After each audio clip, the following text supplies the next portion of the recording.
Contrôle d'hygiène, une histoire incroyable qui s'est passée à Bobigny, du halal ou hallouf. Nous allons en parler justement ce soir et surtout un invité très spécial, une personne qui me tient à cœur, qui a un impact percutant sur les réseaux sociaux et c'est ce soir qu'on va en parler.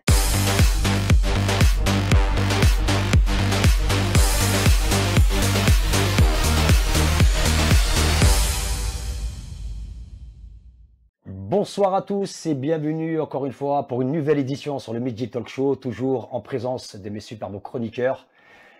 Abbas, bonsoir mon ami, comment vas-tu? Bonsoir, ça va. Pour une première. T'es beau gosse quand même, hein? Merci. Je te voyais pas comme ça quand même, hein? D'un point survêtement, là t'es en mode Versace, Dolce Gabbana. Hein? On est sorti du cadre du sport. Là. Non, franchement, en tout cas, Merci, je suis ravi de ta présence Merci. ce soir. Sofiane, toujours égal à lui-même. Ça va? Bien et toi? Bah, il faut, hein. Tranquillou? Il faut, hein. T'as bonne mine? Après une semaine de travail? Toi aussi? Ah j'ai laissé, mais je suis à la maison. Bonsoir Linda. Moi, j'ai pris les miens. Bonsoir Comment Linda, tu vas? comment vas-tu? Ça va et toi? Bonsoir. T'as Oui, passé ça une bonne va. semaine? Bonsoir. Ouais, très bien. Très dur quand même. Très dur, mais tu le sais. Ouais, n'est-ce pas? Toujours à travailler très dur. Et bien sûr, les amis, ce soir, nous accueillons une personne exceptionnelle quand même. On est Exceptionnel, rien que ça. Exceptionnelle. Pourquoi je dis exceptionnelle? Parce Très que contente. très rare des personnes comme toi qui ont entrepris quelque chose sans parler, mais qui se sont mis en l'exécution de leurs paroles. Eh ben, De toute merci. façon, on va en parler tout à l'heure. Les amis, là ce soir, on va parler d'un phénomène quand même qui est peu probable, ou peut-être incroyable, ou je ne sais même pas comment on peut le qualifier, qui s'est passé à Bobigny, la Seine-Saint-Denis. Fermeture en urgence d'une boucherie halal qui vendait, de la viande de sanglier pendant des années. À la suite d'un contrôle sanitaire, la préfecture de Seine-Saint-Denis a ordonné la fermeture d'une boucherie à Bobigny. L'hygiène, apparemment, qui n'était pas très catholique, n'est-ce pas? C'est-à-dire là, pendant des années, on nous a donné du hallouf. J'ai pas été client de cette. Vous n'avez pas été client de ça. Mais boucherie, de toute façon, avant de débattre, nous allons vous faire passer justement un petit passage vidéo et on va regarder ça là tout de suite. La boucherie halal est fermée par la préfecture car elle vendait du sanglier, on t'en dit plus. Alors il s'agit de l'établissement La Boucherie de Bobigny en Seine-Saint-Denis. Selon les informations du Parisien, la préfecture a ordonné en urgence la fermeture du commerce dans un arrêté pris le 3 janvier après un contrôle sanitaire. En cause 13 infractions, comme le non-respect de la chaîne du froid, l'absence d'hygiène manuelle, la prolifération de nuisibles et surtout la détention, manipulation, découpe et mise en vente de viande de sanglier sans aucune marque vétérinaire certifiant la salubrité des viandes. Or cette boucherie, elle affirme être 100% halal et le sanglier, aussi connu sous le nom de porc sauvage, est normalement interdit à la consommation pour les personnes de confession musulmane. Toujours d'après le Parisien, 14 carcasses de sanglier et plusieurs morceaux de viande. Eh ben voilà les amis. Non mais sérieusement, le sanglier est magnifique. Il est magnifique. Mais qu'est-ce qu'il faisait là? Il s'est perdu, il est sorti d'où celui-là? Normandie, il est arrivé d'où? Non, mais c'est Non, mais- incroyable de voir ces choses-là. Sofiane, t'habites à côté, t'étais jamais À rendu compte? 300 mètres. Moi, Dis-moi je suis que parti. Moi, la vérité, je suis parti une fois dans cette boucherie-là, j'ai pris du poulet. Tu es sûr qu'il n'y avait pas... C'est sûr que c'était du poulet. Non, mais après. Non, mais c'est incroyable de voir ça. C'est une honte. C'est une honte. On vient de base dans une boucherie halal pour prendre la viande halal et eux, ils vendent du sanglier. C'est incroyable. Mais comment ça se fait que les gens ne sont pas rendus compte au bout de ces surtout, années-là quand même? j'imagine. Non mais attendez, on voit bien que la viande, juste à travers les images, elle n'a pas la même couleur quand même, on la voit bien. Non, mais Elle est rose pâle. moi, c'est pas ça qui me perturbe le plus. Mais vraiment, quand j'ai vu cette histoire, je me suis dit deux choses. La première, où est-il parti chercher le sanglier? Mais si tu me dis, mais dis du porc, du cochon, je te Dans le donne, puits du dôme. juste il va arranger, il trouve la marchandise. Bien sûr. Mais du sanglier, il est parti où? Dans la forêt de Rambouillet, dans 78. Et puis, du sanglier, mais Au puits de dôme, il n'y a que là-bas et qu'on en plus, trouve, je c'est du crois, non? sanglier, c'est du gibier, c'est de la viande très forte. Bien Ouais. sûr. Voilà. Ce qu'on m'en dit, hein. Et de la viande très forte, un peu comme de la biche, Mm. etc. Donc, normalement, à la cuisson, au goût, à l'odeur, tu sais que c'est pas du bœuf quand Mais c'est même. pas de la viande tendre non C'est plus. pas de la hein. viande tendre. Donc, automatiquement, ça a alerté personne. Mais où est-il parti chercher le sanglier? Je veux qu'on me réponde. Mais j'ai une deuxième question, c'est de quelle origine sont les propriétaires de la boucherie? Ben écoute, j'ai pas envie trop d'en parler, t'as vu, parce que j'ai pas envie de chagriner certaines personnes, tu vois ou pas? Non, mais c'est important. Non, c'est important, je Il y vais a te une dire part pourquoi. d'importance dans le Après, sujet. tu reprends la main, mais c'est important pour moi. Pourquoi? Parce qu'aujourd'hui, le milieu du halal, contrairement à ce qu'on peut penser, Mm. en majorité, ce ne sont pas les musulmans qui le détiennent. des grandes marques, des boucheries, Mhm. etc. Moi, je vais te dire, moi, je vais te Donc dire, après, sans bah, foi ni loi, quelles si, étaient leur origine au propriétaire de la boucherie, c'était des Sri Lankais. D'accord. Je me suis renseigné. C'était des Voilà. Sri Lankais, ok. vraiment. Et moi, ce qui m'a interpellé, parce que au-delà de ça, qui vendent justement du cochon, n'est-ce pas? C'est que quand tu vas tous les quartiers autour, il n'y a que des musulmans, on est bien d'accord. Il y a une communauté de musulmans, d'Africains, toutes nations, toutes multiculturelles confondues. Donc je me suis dit, mais comment se fait-il depuis tant d'années, ils ne se sont pas rendus compte de ce genre de choses? Et au-delà même des musulmans, c'est-à-dire qu'il y a tromperie à partir du moment où tu affiches Oui, bien une sûr. autre étiquette que celle du sanglier. En fait, tu trompes tout le monde, même les gens qui sont hors de la communauté musulmane. La mamie qui vient chez le boucher arabe pour dire moi je veux une blanquette de veau ou je sais pas quoi. Et en fait, elle se tape un bon sanglier faisandé. Je veux dire, En réalité, c'est de la duperie pour toute la communauté. Donc voilà, ça s'adresse même pas qu'à la communauté musulmane, même si c'est les premières victimes Je sais pas. de cette duperie. Bien Et sûr. Donc, moi, excuse-moi. Vas-y. Moi, la question que je me pose, c'est comment les consommateurs, ils se sont pas posé la question, mais il n'y a pas quelque chose de bizarre, le goût est différent de ce qu'on a l'habitude de consommer. C'est ça. Et ça m'interpelle, moi, complètement. Ça veut dire pendant combien de temps il a floué les gens, combien de temps il a vendu ces produits-là. Des années quand même. Exactement. Ça fait combien de temps que les vers cette boucherie-là? Ça fait quand même. moi, ça fait quasiment 20 ans que j'habite à côté. Voilà. Ça a toujours été ouverte. Hein, la Exactement. boucherie, donc, Ouais, toujours été ouverte. Non, mais à part s'il l'a mis dans la viande hachée, avec d'autres viandes, peut-être. Ça De quoi Après, il a le peut-être goût, ouais, quand peut-être il a un mixé. mélange. Ouais, il a oui, ça mixé se dans peut. les merguez, dans la viande hachée, Bah oui. etc. Mm. C'est moins cher comme viande. Oui, bien sûr. Mais d'une Non, manière mais 20 ou d'une ans. autre, à mon avis, en C'est-à-dire là, pendant justice, 20 ans, ça veut dire Non, que dans fait 20 ans, plus de 20 ça va ans être compliqué peut-être. pour lui, hein. C'est pas ça veut dire plus. là, plus de 20 ans, on a été trompé. les Sri Lankais, ils sont de quelle Plus de 20 ans, on a mangé Il y a- il y du. a- Il y a de deux tout. confusions. Hein. Il y a Moi, j'ai- deux confusions. Moi, je vous le dis, j'en ai pas mangé. Ah, moi non plus, j'ai jamais acheté chez lui. Parti Voilà. bouddhiste. Donc, Ok. mais moi, je me pose la question, parce que c'est un sujet en ce moment, l'histoire de cette tromperie. Pour quelle raison personne s'est rendu compte qu'il y a un problème d'hygiène aussi? Parce que les gens le voyaient, donc ça veut dire que ça ne gêne pas. Ça ne gêne pas la communauté de rentrer dans une boucherie Qui est sale. et qui est sale, parce que ça a été prouvé que c'était sale, au niveau du sol. Ça Tu se peux voit. lui poser la question? Ça t'a pas dérangé d'acheter de la viande dans une boucherie sale? Ça dérange. Bah là, Mais après, il se pose la après- question. non, mais Bah, ça t'as un dérange, consommateur mais bien là. sûr. C'est vrai. Non, mais un consommateur, je suis parti une fois. Après, j'ai Ah, bouché. une fois. Une quand fois, même. mais. J'ai acheté un produit, je me suis arrêté, j'ai mis en warning, j'ai pris un produit, je suis rentré à la Sur la maison. route, tu vois, c'est sur la route. Mais, Mais c'est vrai. C'est vrai. Comment t'as fait? Si tu vois que c'est sale, mais c'est pour qu'il ça n'y a que je suis pas parti qu'une d'hygiène. fois. Oui, mais t'as acheté quand même. J'ai acheté. Et donc Abbas se posait Non, la mais attends. question de Attention, comment il vous faut achetez? savoir que pendant des années, ce n'était pas comme ça. Moi, cette boucherie-là, je vais pas te mentir, je l'ai connue, jamais acheté chez lui. Mais je l'ai jamais vue dans un état là maintenant, comme elle était. Mais elle a été fermée Ah, donc- deux fois. alors, Attention, donc, elle a été été rachetée. fermée deux fois. Ça a changé C'est de le problème. propriétaire. Il peut avoir ça aussi, parce que moi, je connais pas aussi les propriétaires. propriétaires Vous pouvez dire ce que vous de la voulez, boucherie, moi. mais. Où il est parti chercher le sanglier, c'est Bah, tout ce qui me. Non, mais déjà ça, moi, ce qui m'interpelle, c'est que qui les a dénoncés? C'est ça aussi. Le 31, D'où c'est venu cette information? De quoi le 31 décembre. le 31 décembre? Il y a eu un contrôle comme ça, d'un seul coup, de la À préfecture. mon avis, il y a des signalements. C'est sûr. La préfecture, elle agit pas toute seule. Elle va pas se balader et faire un référencement de toutes les boucheries du monde ou de France, pardon. Mais en tout cas, il y a des signalements. Donc, je pense que il y a Ça a des été gens qui se sont signalé. aperçus qu'il y avait quelque chose qui allait pas et qui ont signalé.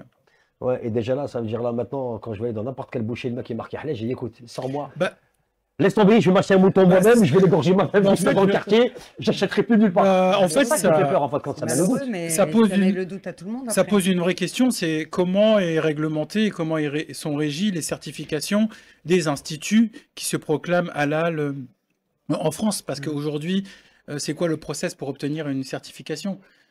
Tu l'as dit tout à l'heure, il y a beaucoup de... Le marché halal, c'est pas un marché qui est fermé. Tout le monde peut se Pas du tout. revendiquer être voilà, Comme le marché promoteur cachère. du halal. Le marché du cachère, c'est plus compliqué parce que tu es obligé de passer par des rabbins, etc., Voilà. un circuit. C'est beaucoup plus compliqué. Alors que halal, tu as un tampon de, je sais plus trop, il Le faudrait que je retrouve le VPS ou process, mais Le problème qu'on a, c'est la traçabilité. On a un gros problème de traçabilité. À savoir qu'il y a des chiffres dans le halal. En Europe, c'est 15 milliards d'euros. En France, c'est 5 milliards d'euros. Donc en gros, ne serait-ce C'est que un la tiers, hein. France, c'est un tiers du chiffre d'affaires de toute l'Europe. Donc c'est un business. Ouais. Et le problème qu'on a dans la communauté musulmane, c'est un problème de suivi, de traçabilité. Tu parlais tout à l'heure de la communauté juive. Ils n'ont pas ce problème-là. Ils ont une traçabilité qui est claire du début C'est à tracé. la fin. Ouais. Et nous, on a ce problème-là. Et notre système, il n'est pas encore, il est infaillible. Ouais, mais voilà. Donc, tout le monde peut se proclamer être commerçant du halal. C'est vrai. C'est pas un label qui est protégé, Bien c'est sûr. pas un label qui est normé. Et donc, vaut mieux se rapprocher de son petit boucher qu'on connaît depuis des C'est années, ça. qu'on voit fabriquer la viande, et pas quelqu'un voilà, qui Ouais, change, c'était qui un petit ferme, C'est qui quoi, boucher c'est qu'on va quartier directement à aussi, l'abattoir? Je sais pas, moi, ma mère, elle C'est va à à ce l'abattoir, point-là? ma mère, elle va à l'abattoir. Je vais dans une boucherie que je connais très très bien depuis des années, et puis j'ai été un petit peu dedans. Donc je connais un petit peu, où j'ai confiance, je sais d'où vient la Il viande. n'y a pas de nez de cochon, il n'y a pas de pied. Après, faut pas tomber dans la paranoïa. Oui, hein. bien Ouais, sûr, c'est bien ça. sûr, bien Alors, ce sûr. qui est assez drôle, c'est qu'hier, je suis allée à la boucherie Mm. et j'ai filmé. Je sais pas si tu as vu sur. Mm. Et je posais la question à ma communauté, mais c'est quoi? Et en fait, sur chaque Bac. bac, sur la vitrine, tu as un truc plastifié collé avec toute la traçabilité. Je pense que ce monsieur. problème a fait grand bruit et que Ah bah maintenant il se oui. protège. Mais chaque viande, Bah, il il certifie. y avait le. Mais attends, mais attention, Le hein, parce que moi j'ai vu justificatif. des boucheries où c'est pas tout le monde qui joue.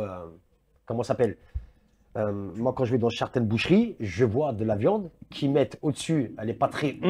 On sait Ah, ça. elle est un Tu peu vois, croûtée, Après, c'est elle est un peu autre- oui, mais truc. ça, Et c'est en un autre bas, problème. Mais c'est Mais ça, ça. c'est dans toutes les boucheries du monde. Ouais, mais hein. ça, Ne c'est pas arrêtez de normal. penser que c'est dans les Là, on boucheries parle quand halal. même hein. on parle comme de la santé de l'être humain. Oui, mais attention, la bonne viande, elle n'est pas très jolie. Hein. La vraie En règle viande qui générale, maturée, elle normalement, n'est pas jolie. oui. La viande maturée, elle n'est pas très jolie. Mais par Voilà. contre, elle est bonne. C'est deux choses différentes. Après, l'aspect, faut faire attention à ça. Le problématique qu'on a, c'est qu'on a un problème de communication dans notre. C'est vrai, revient sur c'est le vrai. sujet. On a un problème de communication. L'instance qui gère, qui dirige justement ce label, on peut faire tout et n'importe quoi ce qu'on veut. Parce que aujourd'hui. ce ne sont pas des musulmans qui le gèrent. Aussi. Non, mais il faut être clair. hein. Oui, Non, mais Non, ça, mais c'est vrai, ça, c'est vrai. Excusez-moi, Isla Délice, Bah, ça, on le sait. Bah, écoute. ça appartient à qui? non, Et mais- ce n'est même Eh, pas halal. quand on regarde Alors, la- je bah, vois voilà. des millions de personnes Non, mais- acheter ce produit-là. D'accord, parce qu'on le savait déjà. Mais ça Est-ce change. que ça, nous, on Ça le savait ou change. pas? Ouais. Dans les années 2000, on ne Ça savait l'est. pas trop parce qu'on n'avait pas le même système d'information Ouais. qu'aujourd'hui. Et quand tu regardes même la composition de ce qu'il y a dans certaines marques que tu viens de Exactement. citer, Merci. s'il n'y a pas que de la viande, C'est pas terrible. déjà, c'est pas terrible. C'est pas terrible. C'est Oui, pas mais bon alors, pour la du coup, santé. aujourd'hui, on le Ouais. sait. Aujourd'hui, maintenant, on le sait. Est-ce que ça a été un Et déclencheur? donc, comme on le sait et qu'on dit haut et fort, n'achetez pas, pourquoi les gens continuent à acheter juste parce qu'il est écrit halal dessus? Parce que Ouais. l'éducation, ça met du temps, Ah etc. non, bah, ça met du ça temps fait de ça quoi, va se faire, ça ça viendra. viendra. À partir du moment où c'est pas halal. Ça met du temps, pourquoi? Parce que en fait, il y a une Il même. faut des alternatives aussi. Il faut des alternatives et les. Bah, on a les Islam mondial, structures, Islam mondial, il faut il faut y a- éduquer. 100% sûr. Oui, complètement. Mais aujourd'hui, il y a un monopole sur le monde du halal. Il faut le savoir. Il y a des structures qui existent réellement, qui font des choses très très bien, hein, qui existent. Moi, j'en connais un qui s'appelle Iqbal, qui est à Pantin. Il fabrique sa propre viande, il a son abattoir, il a sa Ah, traçabilité. il a son truc. Oui, il fait de la charcuterie, de A à il fait de la Z. viande, il fonctionne très très bien. Par contre, il n'est pas soutenu, il n'est pas poussé. On a besoin de communiquer sur ce genre de personnes qui existent. Moi, on les met qui- jamais à l'avant, tu Voilà, regardais c'est bien. ça. C'est- On va, on a on va besoin. pas se mentir, tu as des personnes exceptionnelles. Invitons-le. Tu as des personnes exceptionnelles. bien On en sûr. parlera. Moi, il y a un Malien que j'ai vu, il a ouvert une boucherie exceptionnelle, magnifique. On le soutient pas, cette personne-là. Oui, sur Paris, je le vois sur Je le les vois, réseaux. mais il est je le très, connais fort. très bien. Il m'a Il est livré très, un très Beaucoup jour. de charcuterie. Mais Ouais. franchement, il m'a Très, très livré fort. sa viande, elle est exceptionnelle. Excellent. Mais pourquoi on ne soutient pas ce genre de personnes? Pourquoi on ne les met pas à l'avant? Au contraire, hein, il s'est fait. Alors lui, tu parles Tu vois de lui, mais sur TikTok, le Oui. pauvre, il s'est fait laminer jusqu'à qu'il a craqué. Il a dit Ouais, c'est ça. j'arrête quoi. Mais c'est ça qui est malheureux, c'est dommage. C'est le C'est refus. malheureux. Oui, mais on sait d'où ça vient. Mais on sait d'où ça vient, parce que nous sommes obligés de tomber avec la majorité. Ah non, mais Bah jamais. voilà, tout jamais, simplement. Jamais. Donc des fois, on se pose les questions, ces gens-là, ils sont payés par eux pour qu'on puisse détruire les nôtres. Exactement, il y a un Et monopole. puis- C'est pour ça oui, que je mais parle de Non, monopole. mais il faut le dire, il faut on le peut dire. aller c'est plus très loin, important. et après les nôtres rentrent dans cet engrenage et continuent. Mais de toute façon, Tu qui veut comprends qui veut te voir avancer? N'est-ce pas? Pas grand monde. Pas grand monde, hein, n'est-ce pas? On Mais le c'est ça sait. qui est beau, parce que c'est grâce à des gens comme ça qu'on est là, n'est-ce pas? On avec avance. vous, c'est vrai. Ouais, Moi, je vais vous voir avancer. Mais c'est ça qui est magnifique. En tout cas, les amis, voilà pour clôturer le sujet. Donc, nous n'allons pas rentrer dans cette paranoïa justement pour se dire, bon voilà, Ça a été contrôlé, maintenant c'est fait. Merci Comme les il a dit services Abbas tout d'hygiène. à l'heure, Merci beaucoup. on va rester chez notre boucher qu'on connaît quotidiennement. Exactement. Là où la maman elle y va, ben nous on va mettre ses pieds là où elle y va. T'as vu, c'est mieux, comme ça on le sait, ça fait 40 On ans qu'elle va à la suit. boucherie. On va la suivre, on va Puis, rester dans la même. Faut comme ça. développer un peu son palais, quoi. Tu vois, comme ça, moi, c'est fait. En tout cas, voilà, les amis, hein, j'espère que c'est bien qu'il y ait ce contrôle-là. J'espère qu'il y en aura d'autres pour que pas d'autres personnes tombent dans ce piège-là et dans ce panneau-là. Mais Parce est-ce que c'est sûr Alors moi j'ai un doute, pardon, je sais que tu veux clôturer le sujet, mais est-ce que c'est sûr à 100% que c'était de la viande de sanglier? Parce Oui. que plusieurs choses, Oui, oui. personne s'en est rendu compte. Parce que avec tout ce qui se passe aujourd'hui, on Mais parce que sait c'est qu'il y un a mélange plein de de tout. fausses Non, mais informations. c'est de la, D'accord. c'est de la faux- communication de la préfecture que Ouais. c'était de la viande de sanglier. Oui, donc comme si c'était une Non, mais valeur attends. sûre à base de Non, mais viande, bon, mais ils en ont trouvé, quoi. C'est ça que je Bah, veux c'est dire. ça le problème. regarde Il y avait celui peut-être qui a pas été que, mais il y avait expulsé des là. sangliers euh, sur une sanglier. boucherie Hein halal. Tu vois Et ce que c'est je pas te vrai. dis? Oui, bien Il faut sûr. se Mais là, se ouais, mais méfier là, des après, ça, c'est médias un autre quand même. débat. Oui, bien sûr. Mais de toute façon, on sait très bien où ils veulent en venir. Ouais, voilà. mais Restons C'est comme pour ça que je veux restons savoir. comme ça. C'est ça. Restons Avançons. unis. C'est ça. Ouais. Ne tombons pas dans Mm. ce piège-là. Il l'a dit, il l'a pas dit. Le plus important, c'est qu'on s'y Après, connaît. après, s'il y avait des problèmes d'hygiène, c'est d'autant bien aussi qu'il Ouais. le ferme, quoi. Ah bah Exactement, oui. exactement. Bien sûr, bien sûr. Mais tu regardes bien, cette boucherie-là, c'était un mélange de tout. Hein. Mm. Ouais, il y avait un peu de tout. Sanglier, Il y avait un peu de tout. hygiène, boîte de nuit, Western Union, taxi. Épicerie, épicerie. La seule chose qui camouflait, c'était l'odeur du poulet où Sofiane s'est arrêté pour acheter son poulet. Voilà, Maintenant, tout simplement. maintenant, on sait surtout que maintenant Sofiane n'a aucun palais. Il est capable d'acheter de la viande. Sofiane, Il a perdu le goût, il a perdu le goût. C'est le Covid. T'étais en mode la hasse ce jour-là. Bon, bref, les amis. mais Bon, juste, donc- juste avant ce que je tenais à dire, c'est qu'il y a une grande responsabilité des consommateurs. Tout changement s'applique à partir du moment où le consommateur s'implique. Bien sûr, C'est à partir de ce moment-là que tout change. Ouais. Si le consommateur subit, il n'y aura jamais de changement. bien sûr. Mais quand son ventre, il Il est crie plus gros famine. que ses yeux, frérot. Ah, il va oublier tout le reste. Hein. C'est vrai. Voilà, les amis. En tout cas, on va clôturer tout ça. Bon, on va passer à l'essentiel et aux choses sérieuses. Notre ami Malik, qui est là ce soir présent, il m'a beaucoup étonné, ce monsieur. Moi, je le suis sur les réseaux sociaux. Au début, je me dis, tiens, c'est un ancien sportif, un ancien basketteur. Et en prenant le temps, justement, d'être à l'écoute, hein, c'est important d'être à l'écoute auprès des gens. Je dis, tiens, je suis sûr qu'il va faire quelque chose d'inattendu, je ne sais pas quoi. Malik, donc, est un essayiste moderne qui s'impose comme l'une des voix les plus percutantes de sa génération. Né à Combray, au nord de la France, dans une famille tunisienne, Malik incarne la résilience et la quête incessante de reconnaissance et de justice sociale. En tout cas, Malik, moi, je suis très content de t'avoir là ce soir à mes côtés. Et en plus, tu nous arrives avec une très, très belle surprise.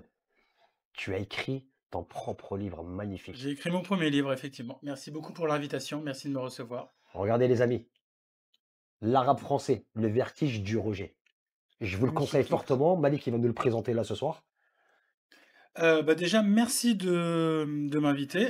Avec plaisir. C'est vrai qu'avec un livre comme ça, je ne vais pas faire le tour des Bien sûr. médias Des mainstream. médias. Mais en même temps, être le mouton noir, c'est toujours quelque chose de plus intéressant que d'être invité dans les plus gros médias pour Tu peux le valider dire, hein, je les t'autorise. injonctions, etc. Je Je vais t'autorise. pas, on va y aller crescendo, t'inquiète pas. Crescendo, ça va tranquillou. venir.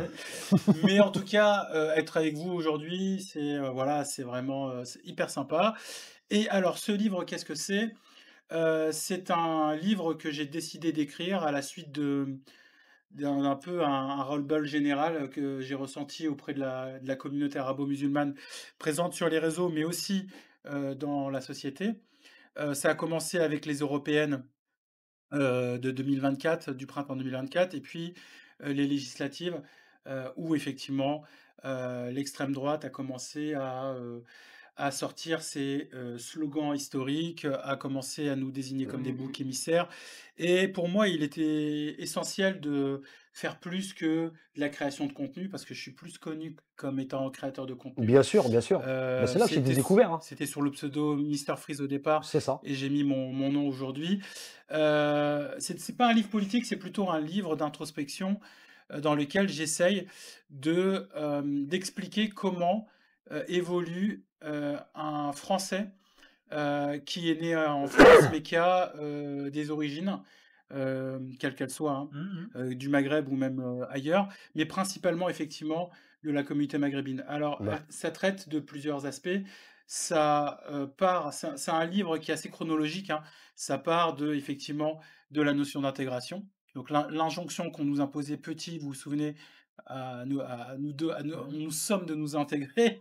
En gros, je voyais pas trop le rapport même déjà Bah, nous non petit. plus, jusqu'à présent. Ensuite, donc C'est on a ça. essayé de nous intégrer. Ensuite, bon, à l'école, on nous a très clairement fait sentir que On est différents. il fallait qu'on était différents. Travailler plus. Voilà, donc le séparatisme dont on parle aujourd'hui, il a été créé dans un sanctuaire qui s'appelle l'école de la République et dans lequel on était censé se sentir C'est ça. comme les autres, mais on nous a fait sentir différents. Ensuite est arrivé les conseillers d'orientation qui nous ont demandé de choisir entre un BEP et des études supérieures. Exactement. Heureusement qu'on a choisi les études supérieures, en tout cas je parle pour moi.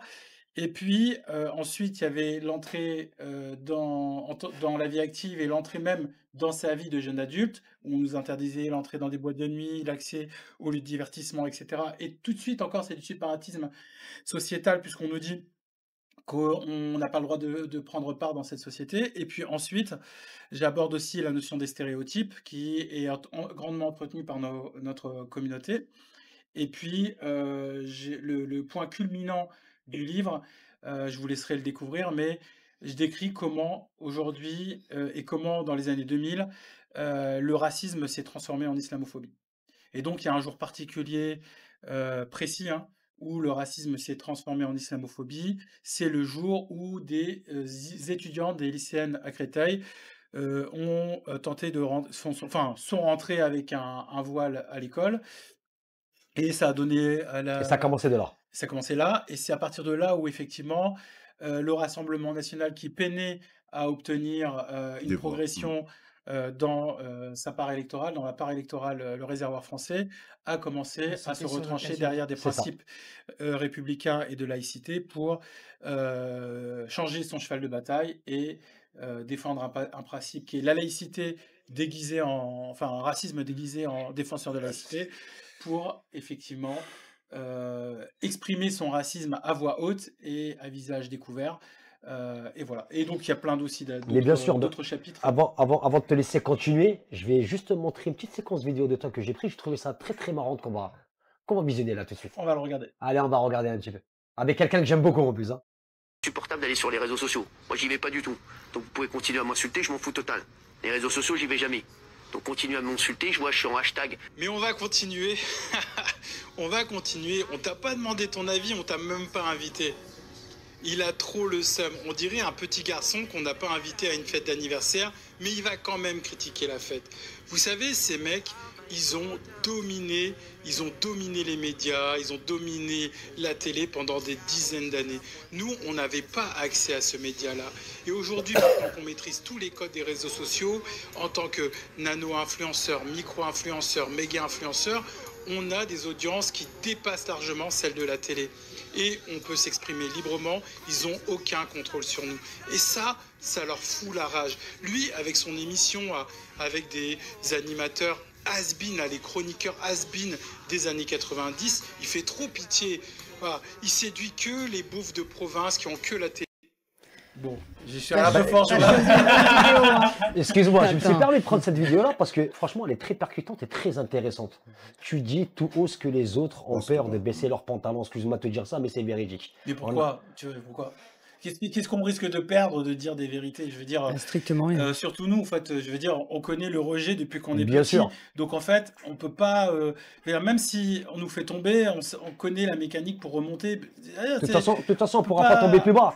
Oui, n'est-ce si, pas on peut tomber plus bas, mais je Oui, veux bien dire, sûr. qu'est-ce qu'on risque de dire la vérité? On peut que voir la Soi-disant dans lumière, un pays de liberté d'expression. Mais pour qui? Ouais, mais encore une fois, on perd rien à dire la vérité. Par contre, effectivement, si tu calomnies, etc., c'est un autre débat encore. Mais dire la vérité, moi, j'ai jamais eu peur de dire la Bah, vérité. pourquoi C'est vrai que ça plaira pas, mais Ça peut choquer des gens, mais... Le Mais seul je risque, sais c'est qu'on te saute tes réseaux Moi, je sociaux. trouve là ce qu'il vient de dire, Non, mais c'est pour tout la à fait. vérité, c'est ça. Bah, Mais c'est tout à fait. c'est- Là, ce qu'il vient de dire concernant les paroles qui impactent sur les réseaux sociaux, t'as des vidéos qui dépassent les 10 millions de vues. Et puis aujourd'hui, il dit quelque chose qui est super intéressant, c'est-à-dire on est partout. Bien sûr, Dans les partout. réseaux sociaux, que c'est les petits, les grands, les moyens, les big bang, ceux qui explosent. Ça dérange. On a des acteurs, on a des comédiens, on a des médecins, on est partout maintenant. Ouais. Le système qu'ils ont mis en place aujourd'hui a explosé. Maintenant, faut passer le cap. Et je pense que ce livre est venu au bon moment. Tu es peut-être le leader de ce système-là, c'est-à-dire dire la vérité comme tu dis, et cette vérité, bah, elle fait mal. La télé, moi je regarde personnellement quasiment plus la télé. C'est Donc, sur beaucoup, les hein. réseaux maintenant que ça se passe. Hein, Et c'est la génération qui est On est derrière, la beaucoup, hein. génération de nos enfants, la génération de nos enfants aujourd'hui, bah, vont découvrir justement cette ouverture que tu as mis en place, ce que tu fais, ce que tu mets en place. Et moi personnellement, je suis 100% d'accord avec toi, mais 100%. Bah, merci déjà pour tous ces commentaires et j'aimerais bien qu'on échange de voix parce que je kiffe trop ta voix. Je pense qu'avec ta voix, Il a je une voix dépasserai les 2 apaisante. millions, 3 millions de vues sur chaque vidéo. Non mais plus sérieusement, cette vidéo elle faisait écho Regarde à la mienne. quelque chose. En gros, en fait j'étais tombé sur une vidéo de Cyril Hanouna parce que je regarde vraiment jamais la télé, Après, t'es vraiment tombé très dessus, rarement. quoi. Je suis tombé dessus sur les réseaux sociaux, donc du coup j'ai fait un duo avec je sais pas quoi. Et en gros, ce que j'expliquais, c'est que euh, en fait, les arabo-musulmans, les arabes de manière générale, ils sont autorisés à s'exprimer à la télé à partir du moment où ils répondent au code Hmm. qu'on leur impose. C'est-à-dire, en Ils fait, rentrent dans le moule. médiocrité, ou alors t'es quelqu'un voilà, voilà, qui a gagné une médaille, un truc pas très politique, pas très engageant, mais à partir du moment où tu arrives avec la fierté d'être arabe et musulman et sans médiocrité, ça dérange beaucoup. On veut pas présenter bah, ces arabo-musulmans qui, eux, Ont sont une la nouvelle intelligence. génération. Non, mais c'est en fait, Mais faut dire moi, ce je qui est. représente juste une nouvelle génération. Je suis pas une exception, en fait. C'est Bien des sûr. mecs comme moi Ouais, et des femmes comme moi. C'est vrai, Enfin, à l'appel. c'est le réservoir J'ai jamais dit le d'aujourd'hui. contraire, mais tu regardes sur les plateaux télé, par exemple, là on parlait de Khnouna, je l'appelle comme ça, moi je te dis en toute impunité. T'as vu Karim Zeribi, comment ils ont voulu le prendre à partie? Mm. T'as vu comme qui encore celui que Nolo il a voulu taper, comment il s'appelle maintenant Non, qui est mais humoriste là, comment il appelle Yacine, Yacine Bellatar. Ouais. Tu vois, quand tu as de la répartie, t'es quelqu'un d'intellect, t'es intelligent. c'est pas Mais ça, c'est que Mais tu sais ça, qu'on dérange. ça Tu sais dérange. qu'on dérange. Ça ça pose dérange. toujours un problème quand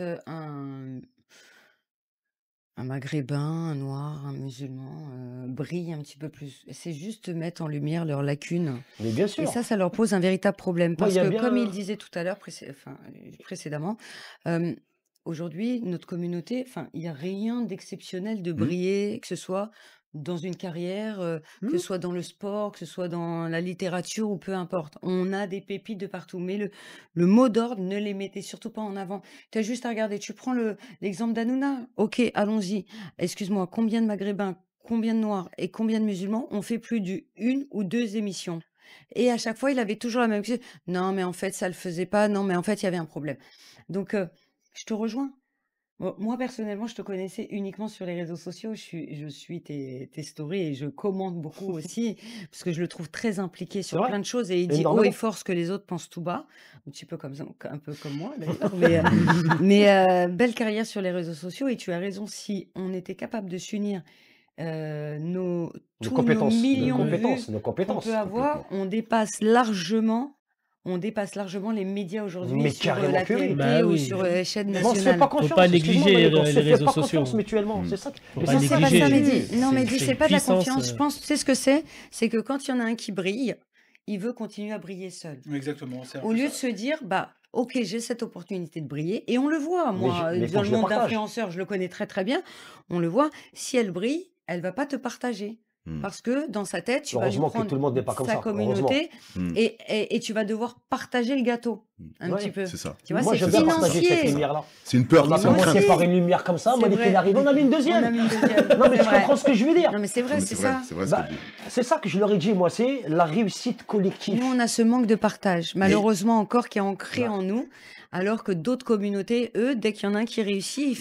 Ils aspirent tout le il monde. aspire Oui. tout le monde et il fait réussir tout Mais c'est l'entourage et ça, ça c'est le fait but. effet boule de neige. Complètement. C'est ça. Et Vas-y, c'est ça Malik. qui nous manque. Et tu as dit un truc très intéressant, c'est que les Merci. réussites, alors la réussite des arabo-musulmans, parce que ce livre, il traite surtout, comme j'ai dit que c'était un livre introspectif, donc comme moi je suis un arabe, j'ai parlé des arabes, etc. Ouais, non, J'ai mais pas parlé de la communauté noire, parce que je me permettrais pas de prendre une la voix parole que je pour n'ai eux. pas. Mm. Donc on a Kémy Seba, on a des grands bonhommes qui aujourd'hui savent s'exprimer. Et en fait, je pense que on est notre premier ennemi en tant que communauté parce que Complètement. on entretient nous-mêmes les stéréotypes C'est vrai. C'est vrai. dès qu'on nous tend un micro ou on nous tend une carotte, un petit billet, quelque chose. Très bon. On est nos propres stéréotypes. Ça a commencé par exemple avec tous les humoristes arabes qui n'ont sans cesse joué leur propre caricature dans les Exactement. comédie clubs parisiens. Pour C'est-à-dire réussir, il faut que parler de nous. ils C'est racontaient malheureux. des anecdotes un peu médiocres C'est avec ça, très peu sans d'import intérêt. intellectuel Mm. pour faire rire et entretenir le stéréotype et les caricatures.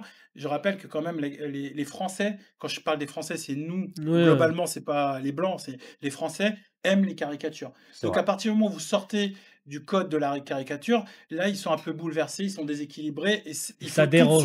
ils veulent tout de suite Et c'est revenir moins vers quelque drôle. chose de plus stable. Bien sûr. Donc ça a commencé dans les années 80 avec un humoriste qui s'appelait Smaïn, pour ceux Exactement. qui ont Oui, connu. Très bien. Très bien. Donc Smaïn, alors quand on fait des recherches un peu sur lui, c'est ce que j'explique dans mon livre, Smaïn, c'est pas un vrai arabe, comme Il a si été je peux me adopté. permettre. Il a été Il a adopté été adopté, ouais. par une famille française Exactement. dans le 7e arrondissement, je crois. C'est ça. Et donc, c'était un Français avec une tête d'arabe et il avait la légitimité, non légitime à mes yeux, de rire de faire rire à gorge déployée les Français sans être taxé de raciste. Et donc, sur cette vague est née une nouvelle génération qui a succédé à Smaïn, mais qui eux étaient des vrais Maghrébins Des et qui se Jamel sont dit Debbouze. on va pas faire les choses Jamel différemment, on On va va continuer. juste moderniser. C'est ça. Mais Mhm. on va se moquer de nous, en fait, on fera pas autre chose, on va pas dénoncer parce que ça marche pas. À tort, hein, ils pensent que ça marche pas. Ouais, bien sûr. Alors que des humoristes comme Haroun, etc., eux, Exactement. ont réussi, Yassine Ah oui. Bellatar, etc., ont Exactement. réussi à performer, même à durer. Performer. Bien sûr. À Ouais, durer, c'est parce vrai. qu'en fait, quand tu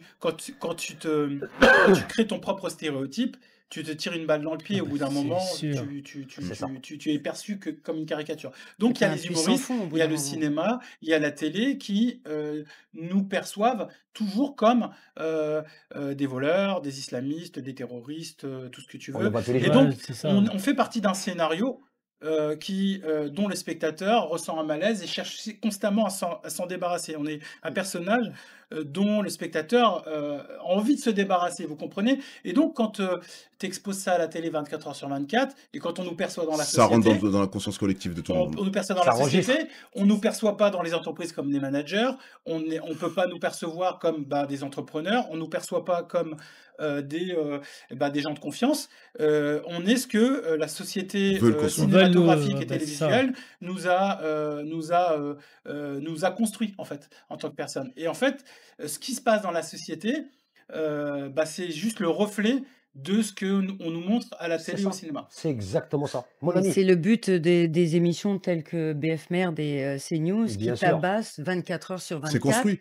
et du j'ai coup, refusé. ça rentre dans la tête des J'ai gens. refusé 2 fois de passer sur Bah, Oui, tu as bah bien oui. raison. Bah, j'espère Il bien. voulait. J'en peux plus que ça. Tu as tu bien vois. Bah, tu veux rire ou pas? C'est celui qui m'avait invité, Eric Nolot. Il m'a dit j'aimerais Oh, que tu nous parles un petit peu de la discrimination concernant l'armée française. Je fais écouter, je suis français, je suis né en France. J'ai fait une belle carrière, il y a eu des hauts, il y a eu des bas. Je ne cracherai pas dans la main qui m'a donné à manger, donc je préfère rester en retrait. Aller chercher un autre bouc émissaire, ça sera pas moi en tout cas. Et généralement, il t'invite avec un appât pour te dire Et après- tu vas présenter quelque chose pour toi. Mais après, Mais en fait, c'est il a un autre préparé sujet. un Bah oui, contre c'est. Tu vas te faire interrogatoire. Mais tabasser. celle qui a voulu me piéger, Voilà. c'est qui? C'est Christine Kelly, parce que c'est l'amie de Génie. Ouais, c'est vrai. Ouais. J'ai dit Et non. donc, faut pas avoir peur d'aller. Non, Enfin, en j'ai tout pas cas- peur. En tout cas, moi. Pas peur. Ouais, mais Moi, ce après, que si je tu dis- sens le traquenard, tu Non, iras c'est pas. ça. Moi, ce que j'ai eu peur, Malik, je vais pas Bah te oui, mentir, faut c'est pas y d'aller aller. là-bas. Je sais qu'à un moment donné, ça va me chauffer au cerveau. Je vais retourner le bureau. Je me Ouais. connais. Après, celui qui s'énerve a toujours tort, même s'il a Je raison. l'ai jamais C'est dit le ça, contraire. c'est ça. Mais il faut pas avoir peur de débattre, etc. À partir du moment où tu as les Mais se faire arguments, insulter etc. tout le temps, mais à un moment Mais- donné, il mais- faut arrêter. Voilà, donc ce livre, il est parti de là. Mais attention, il y a aussi un système systémique qui est malade. Donc il y a un racisme systémique qui est malade, non seulement par rapport aux caricatures, mais moi j'ai fait l'inventaire des ministres de l'Intérieur qui ont été nommés depuis X années. Pompidou. Et ils ont tous tenu des propos racistes ou islamophobes, C'est leur rôle. anti-noirs, etc. C'est leur rôle. Et donc, les ministres Les de Bérégovois, l'Intérieur les sont François quand même Mitterrand à l'époque. les premiers garants de la fraternité et de la cohésion sociale. Or, ils jouent des rôles de séparatisme, c'est-à-dire qu'en fait, systématiquement, ils dénoncent des boucs émissaires qui sont les Noirs, les Arabes, les musulmans. Et ça entretient, parce qu'eux, ils ont une parole d'État, en fait. Hein. Ah oui. Et donc, systématiquement, ils nous désignent comme une menace pour la société. Et ça, en fait, ça montre que, et ça, c'est une réflexion que j'ai poussée assez loin, ça montre que la France s'est jamais débarrassée de son esprit colonialiste. Parce qu'avant, ils allaient dans des pays pour coloniser des populations et exercer un pouvoir dominant sur les indigènes, entre guillemets. Et aujourd'hui, en fait, comme ils ont perdu leur colonie, ils exercent toujours une discrimination, mais sur des populations françaises, mais qui considèrent comme des sous-citoyens. Et donc, en fait, ça permet toujours je dis pas que les Français sont racistes, hein, je dis que le système, les gens qui contrôlent le système, ont besoin toujours d'exercer un pouvoir de domination sur des populations. Et donc, c'est comme si on avait importé les anciennes colonies et le système des anciennes colonies, mais en France. Donc, quand on crée des banlieues, ou on crée des quartiers, ou on crée une espèce de population imaginaire qui est un danger pour la société, en fait, on exerce un pouvoir de domination. Donc, les contrôles au faciès, c'est quoi ? C'est l'héritage d'un système colonial qui te nie même, qui nie ton existence dans l'espace public. On te contrôle 10 fois dans la journée, c'est-à-dire qu'en fait, on ne veut pas de toi dans l'espace public. Et ça, c'est l'héritage colonial. Le problème, il est profond. Parce qu'avant notre communauté, il y avait les Italiens. Parce qu'il y avait le même problème avec les Italiens. Ah oui, ils ont le même comportement. Quand nos parents ils sont venus, ils ont construit la France. Bien sûr. Le problème s'est retourné contre nous. Donc c'est un problème qui est vraiment français. Parce que quand tu vois... Ah oui, c'est moi, j'ai typique, hein. passé énormément de temps à Londres, où j'ai un petit peu étudié là-bas. Quand tu arrives, il n'y a pas cette différence, en fait. Tu te sens comme si tu étais à la maison. Bah ouais, mon banquier, c'est un sikh. Le policier, tu le vois avec son turban, l'autre avec ses dreadlocks. Donc, il y a vraiment un problème identitaire en France. Ça tombe bien ce que je dis, parce que dans mon livre, j'ai retracé toutes les vagues d'immigration qui a eu lieu en France, depuis le 19e siècle. Donc, il y a eu 13 vagues d'immigration. Donc, les Belges, fin 19e, les Belges étaient accusés de prendre le travail des ouvriers français. Les Italiens, 19e siècle, les Italiens étaient perçus comme des macaronis dangereux, délinquants, accusés de faire baisser les salaires en acceptant des emplois mal payés dans l'agriculture. Les Polonais étaient vus comme des briseurs de grève. Les Espagnols, en 1930, des réfugiés espagnols étaient soupçonnés d'importer le communisme. C'est ça. Les Portugais, en 1950, étaient critiqués pour leur clanisme et leurs conditions de vie jugées trop modestes. Et les Maghrébins, 1950-1970, étaient perçus comme des envahisseurs formant des ghettos.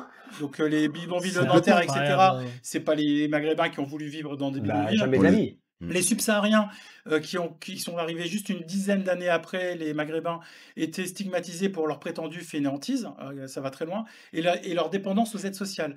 Les Asiatiques, entre 1970 et 80, étaient perçus comme des concurrents dans le commerce de proximité. Et après, j'ai bientôt fini. Les Turcs étaient critiqués pour leur attachement à leurs valeurs traditionnelles et leur culture traditionnelle. Et les Balkans étaient accusés comme apportant de la violence et les conflits. Donc, qu'est-ce que ça veut dire ? Ça veut dire qu'en réalité, quand on analyse ça, c'est-à-dire que la France a toujours une culture de rejet. C'est-à-dire qu'en fait, ces vagues migratoires, elles n'ont pas été décidées par les gens qui ont migré. C'est-à-dire qu'en fait, c'est des politiques qui ont été mis en place par des hommes politiques et des hommes et des grands patrons d'usines qui ont voulu remplir les usines. C'est économique, quelque part. Voilà, des hommes du capital qui ont dit, nous, on a besoin de remplir nos usines, on n'a pas assez de main-d'œuvre, on va importer successivement. Et pour leur dire merci, on va construire des immeubles là, c'est-à-dire usines, immeubles. C'est ça, il y a ça des Attention, parce qu'au départ, le projet des banlieues n'était pas fait pour les Maghrébins, était fait pour les Français, qui étaient pauvres et qui devaient travailler. Oui, c'est vrai, c'est véridique. Et ensuite, à l'époque des mines, etc. Voilà. Et ensuite, on a effectivement demandé. Et donc, je vais juste dire un truc, c'est que systématiquement, toutes les communautés ont connu le rejet, sauf que nous, le rejet s'est cristallisé, c'est figé sur nous, dû à l'histoire coloniale, nos marqueurs identitaires, etc. et culturels. Mais il y a quand même une communauté qui n'a jamais connu le rejet, c'est les Ukrainiens. En 48 heures, ils ont été financés, invités, sauvés. Vous avez une carte bleue priorisée sur les emplois, et c'est bien. Et la barre de fer pour danser les milliards. Je ne critique pas les Ukrainiens, et je leur passe un bonjour. Je critique pas ça. C'est que nous, si on avait connu ça, mais là, il n'y aurait pas eu de question d'intégration. Non, jamais. Donc, Donc, en fait, ça veut dire quoi? Ça veut dire qu'en fait, l'intégration, elle est possible. Et je vais vous dire une dernière chose, c'est que je pense sincèrement que quand on a demandé aux Maghrébins et aux Noirs d'arriver en France, on n'a jamais voulu les intégrer. Pourquoi? Parce que sous le gouvernement de Valéry Giscard d'Estaing, il y avait une politique qui s'appelait une mesure politique qui s'appelait la bourse du retour. On a demandé à nos parents de venir et de repartir. Enfin, pas de venir, mais ceux qui étaient là, ils avaient fait des enfants, on leur avait dit, vous savez, si vous partez, on va vous donner l'équivalent de 2 ou 3 mois de salaire. C'est ça, c'est ça.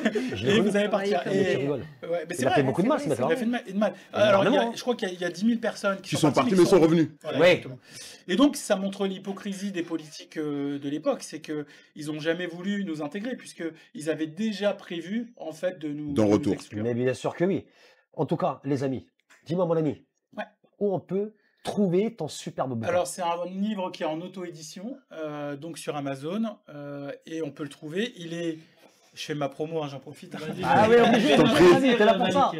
Il est numéro 1 dans 2 catégories sur Amazon, dont j'oublie toujours les noms tellement elles sont compliquées. Structure des sociétés et individus et sociétés. Voilà. Donc, numéro 1 des ventes sur 2 catégories. Et voilà, donc vous pouvez l'acheter si vous avez envie. Si vous n'avez pas envie, achetez-le quand même. Ça fera toujours plaisir. Ça fera toujours plaisir. Et c'est que le début parce que en fait, ça m'a montré que écrire un livre, c'était pas si compliqué que ça. Tu prends un document Word, tu prends l'idée la plus forte qui te passe par la tête, et ensuite tout le reste va arriver. C'est ça. Il faut juste le faire relire, sinon tu vas te faire. Mais il a eu cette faculté qui est exceptionnelle quand même, malgré qu'il fait un super bon contenu sur les réseaux sociaux. C'est vrai. Tiens, tu peux nous dire ton réseau social où les gens pourront te suivre? Alors, on fait gagner un livre. On fait gagner un livre aujourd'hui. Il faut juste vous abonner sur la page Instagram de Malik Amal officiel. Vous pouvez me suivre sur TikTok. Sur TikTok aussi? En gratuit, hein, sur TikTok. Hein. Vous gagnez pas le livre. Si vous voulez gagner le livre, il faut s'abonner. Tapez sur le lien, vous allez tomber directement sur le site. Instagram Malik Amal officiel. Et ceux qui suivront aussi ta chaîne, ils ont la possibilité de gagner un livre aussi. Déjà, je préfère te vendre toi. C'est pour toi, c'est ton moment d'avoir. C'est pas cher, vas-y. C'est pas cher. Combien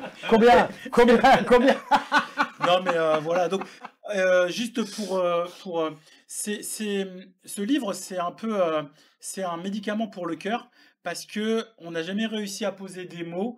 Parce que ça crée une maladie mentale hein, quand même d'être rejeté depuis son enfance. La frustration, ça s'appelle. Et surtout, c'est un médicament pour les cœurs. Pourquoi? Parce que c'est pas un livre victimaire. En fait, ça décrit le rejet, mais ça ne reste pas figé sur le rejet.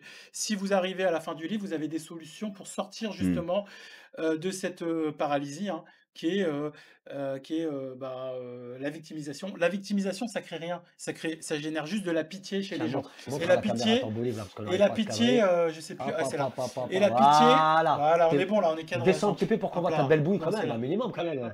Et là, je suis normalement. Voilà, c'est par là-bas, c'est celle-là, celle qui est là-bas. Voilà, super. Magnifique.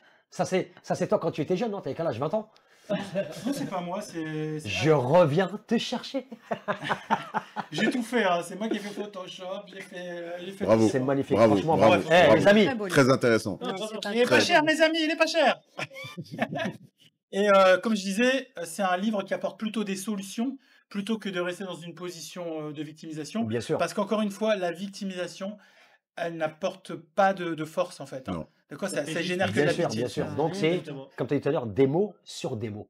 C'est des mots sur un Des mots sur les mots. Des mots sur un mal. Bon les amis, de toute façon, on ne va pas tarder à finir parce que il y a d'autres trucs. Non, il n'y a pas de souci. J'aimerais juste que, qu'est-ce que tu aimerais dire à la génération à venir? Qu'est-ce que tu aimerais leur dire? Quel conseil tu aimerais leur annoncer? Dis-moi. Le conseil que je voudrais donner à la génération suivante, c'est que personne ne vous respectera si vous restez dans une posture où vous observez. Quand on observe, en fait, on est dans l'inaction. Il faut voter, entreprendre, créer des communautés. Donc, le communautarisme, c'est un mot qui a été volontairement... on a créé un mot péjoratif. En fait, on a donné une connotation péjorative au mot communauté, mais uniquement pour les musulmans. Quand ce sont d'autres communautés ou d'autres groupes, c'est valorisé. Nous, il faut vraiment qu'on se voit comme un groupe unifié, sans drapeau national, rien. Mais il y a que le groupe qui est capable. C'est un peu comme dans Squeeze Game. Hein. Il n'y a que le groupe qui va te sauver. C'est comme dans Koh-Lanta, il n'y a que le groupe. Donc, en réalité, la jeune génération, Personne ne s'intéressera à vous si vous n'êtes pas des électeurs, si vous ne votez pas, si vous n'avez pas des ambitions, si vous ne créez pas des élites, si vous n'êtes pas, si vous Force de donnez pas une bonne proposition. éducation à vos enfants. C'est On vous verra exactement ça. toujours comme des gens déclassés. Donc vraiment, il faut réfléchir à ce que vous faites, réfléchir à ce que vous dites, et surtout réfléchir à qui vous donnez de la force. Et voilà, il faut voir l'avenir comme quelque chose de positif. Voilà les amis, donc l'émission tient à sa fin. En tout cas Malik, moi j'étais très ravi de te Merci présenter beaucoup. aujourd'hui. Franchement, je suis fier de toi. Merci. Je te le dis encore une deuxième fois. Merci. Nous sommes très fiers de toi. Merci. C'est vrai. Franchement, Ouais. je m'y attendais pas du tout. Mais il y a Et pas surtout, qui savait abonnez-vous effectivement. pour gagner le livre. Exactement. Les amis, n'oubliez pas la page Instagram Malik, c'est ça? Malika Mal officiel. Malik Kamal officiel. Il suit On un est 15. super bon contenu sur les réseaux sociaux de TikTok. Vous allez voir ses vidéos. Suivez-le, tapez sur le lien, achetez son livre. Et comme il a dit, des mots sur les mots, croyez en vous, soyez disciplinés. En tout cas, merci à vous tous. Merci. Je vous souhaite une excellente soirée. Merci. Je vous embrasse et à la semaine bientôt. prochaine. Merci. Ciao, ciao tout le monde. Bye. Ciao.